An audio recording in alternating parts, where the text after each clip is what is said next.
फडणवीस के घर पहुंचे हैं बीजेपी के प्रदेश अध्यक्ष, यानी गतिविधियां बढ़ गई हैं।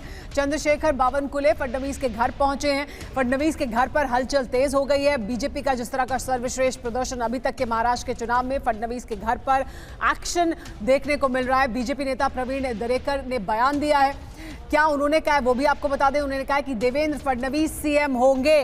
तो अब बयान भी आने शुरू हो गए। सुनिए क्या कहा उन्होंने। अभी कौन सी असली नस्ली, इसका जवाब लोगों ने दिया है, शिव सैनिकों ने दिया है। और एकनाथ शिंदे साहब के पीछे सब शिव सैनिक और मराठी जनता रहे। मैं बताना चाहता हूं कि महायुति का ही सीएम बनेगा। और बट ऑब्वियस, जिस पार्टी बड़ी है उस पार्टी को ज्यादा चांस रहता है। और भारतीय जनता पार्टी आज 125 के आसपास जाने की शंका अपना चांसेस है। और मुझे लगता है भाजपा का सीएम बनेगा तो हमारे देवेंद्र फडणवीस साहब ही इस महाराष्ट्र के मुख्यमंत्री बनेंगे। जी, और आनंद प्रकाश पांडे हमारे साथ मौजूद हैं, जो मौजूद है देवेंद्र फडणवीस के घर के बाहर ही। आनंद, तो अब ये जो हम लगातार सवाल पूछ रहे थे, जो पूरे चुनाव प्रचार के दौरान पूछा गया कि कौन होगा मुख्यमंत्री, ये स्थिति साफ नहीं हो रही है। क्या अब किसी हद तक ये स्थिति साफ दिखाई दे रही है कि बीजेपी की तरफ से ही मुख्यमंत्री होगा? ऐसा जिस तरह का उनका प्रदर्शन है उससे साफ तौर पर दिख रहा है और अब नेताओं ने कहना शुरू कर दिया है।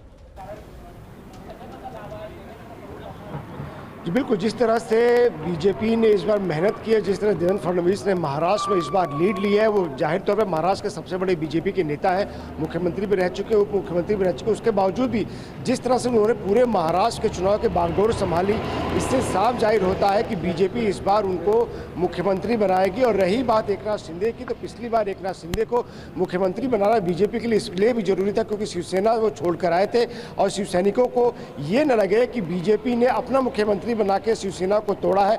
बाला साहेब की विरासत के साथ उन्होंने धोखा किया है। इसलिए बीजेपी की मजबूरी थी एकनाथ शिंदे को मुख्यमंत्री कमान देना।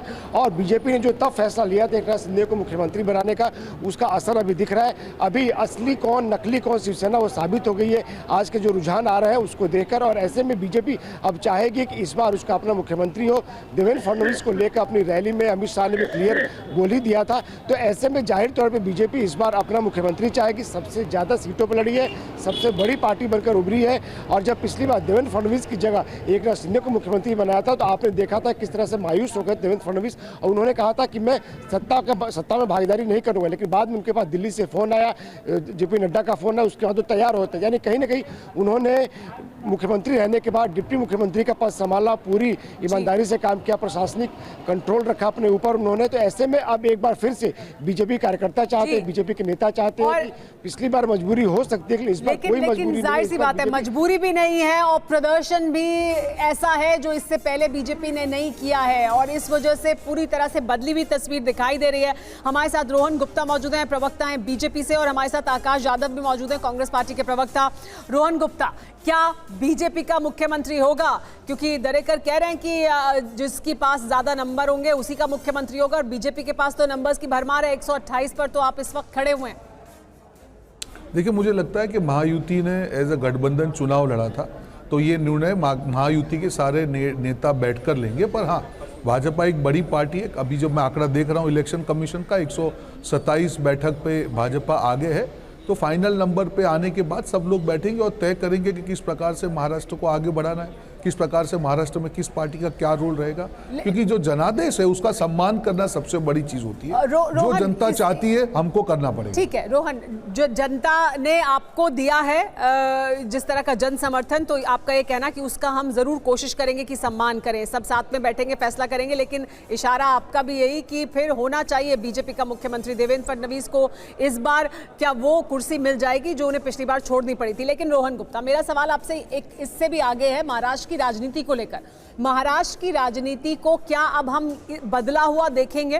क्योंकि जो अभी जिस तरह से वोट हुआ है, मराठा आंदोलन के बाद मराठा वोट बैंक में ये कोशिश की जा रही थी कि जो ओबीसी हैं और बाकी तमाम जो लोग हैं वो बीजेपी के पास आए, और क्या बीजेपी उसको करने में सफल हुई है? तो किस तरह से महाराष्ट्र की राजनीति इस चुनाव ने बदली है, आपका क्या आकलन है? देखिए, मुझे लगता है कि पूरे देश की राजनीति पूरी तरह से बदल चुकी है। जो ये बांटने की बात करे, जैसे हरियाणा में हमने देखा जाट नॉन जाट बिल्कुल नहीं चला, जहाँ जाट सीटें थी वहाँ पे भी भाजपा की जीत हुई।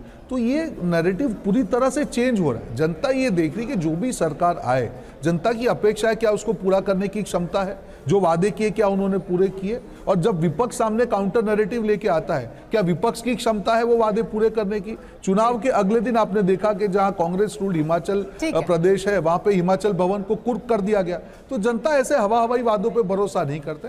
लाड़की बहना योजना जो डिलीवरी हुई है वहां पे, जिस प्रकार से दूसरी योजनाओं की डिलीवरी हुई, जनता ने उस पर भरोसा किया। ठीक है, आपके दूसरी बात उस जी ठीक है सर, बाकी मेहमान भी हमारे साथ जुड़े हैं। आपके मुताबिक ये लाड़की बहन या जो सरकार ने काम किया उसका असर हुआ है, लेकिन ये जाट नॉन जाट हरियाणा में नहीं चला, यहाँ पर मराठा नॉन मराठा ओबीसी ये नहीं चला है। बहुत संक्षेप में संतोष भारतीय जी, संक्षेप में सर, कि क्या ये फैक्टर्स नहीं है?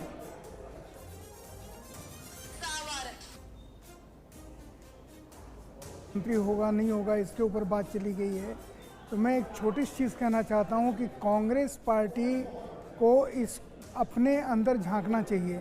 कांग्रेस अभी भी ये समझती है, कांग्रेस का मतलब 3 लोग जी, सोनिया गांधी, राहुल गांधी, प्रियंका गांधी, ये अभी भी समझते हैं कि प्रधानमंत्री निवास में रह रहे हैं।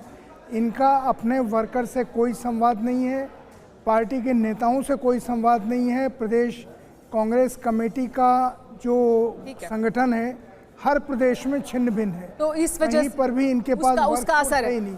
तो मेरा सिर्फ इतना कहना है कि लोकतंत्र में सुमिरा जी विपक्ष को मजबूत होना चाहिए, लेकिन कांग्रेस अपनी इस ऐतिहासिक जिम्मेदारी से बिल्कुल भाग रही है, वो विपक्ष को कमजोर कर रही है। संतोष, तो मुख्य जिम्मेदारी उसकी इस पर संतोष आपकी भी प्रतिक्रिया। महाराष्ट्र पर खास तौर पर शिवसेना शिंदे का फिर अब क्या, देखिए उनका क्या रोल होगा? देखिए, एकनाथ शिंदे का जहाँ तक सवाल है, महाभारत की इस व्यूह रचना में हर किसी का अपना रोल था। एकनाथ शिंदे वो पात्र थे जिन्होंने अपना कर्म कर लिया, उनको फल भी मिल गया। अब उनको खुशी खुशी इस बात की तसल्ली होनी चाहिए कि इतने समय उनको कोई डिस्टर्ब नहीं किया गया। अब वो अपना इतिहास में अपना नाम दर्ज कर चुके हैं। देखिए, अभी हमारे एंकर्स उनके कैरेक्टर ने अपना रोल पूरा कर लिया है, अब वे आराम करें। और जहां तक ये सवाल है कि असली एनसीपी कौन, असली ठाकरे गुट कौन या असली शिवसेना कौन, ये हम सवाल ही नहीं। अब तो ये सवाल है कि शिवसेना कौन और एनसीपी कौन। क्योंकि देखिए, ये जो राजनीति है वो उस तरफ बढ़ रही है कि सेंट्रलाइज राजनीति बीजेपी के लिए ये बीजेपी उसको क्रैक कर चुकी है। सेंट्रलाइज राजनीति, दिल्ली से राजनीति चलाने की पूरी विधा को क्रैक कर चुकी है, जो कांग्रेस अभी तक समझ भी नहीं पाई है, उस पूरे रूल्स को अभी समझ नहीं पाई है। तो अभी गैप बहुत है उस समय। झारखंड का जहां तक रिजल्ट है वो क्लियर रिफ्लेक्शन है। लेकिन एक अहम बात आप कह रहे हैं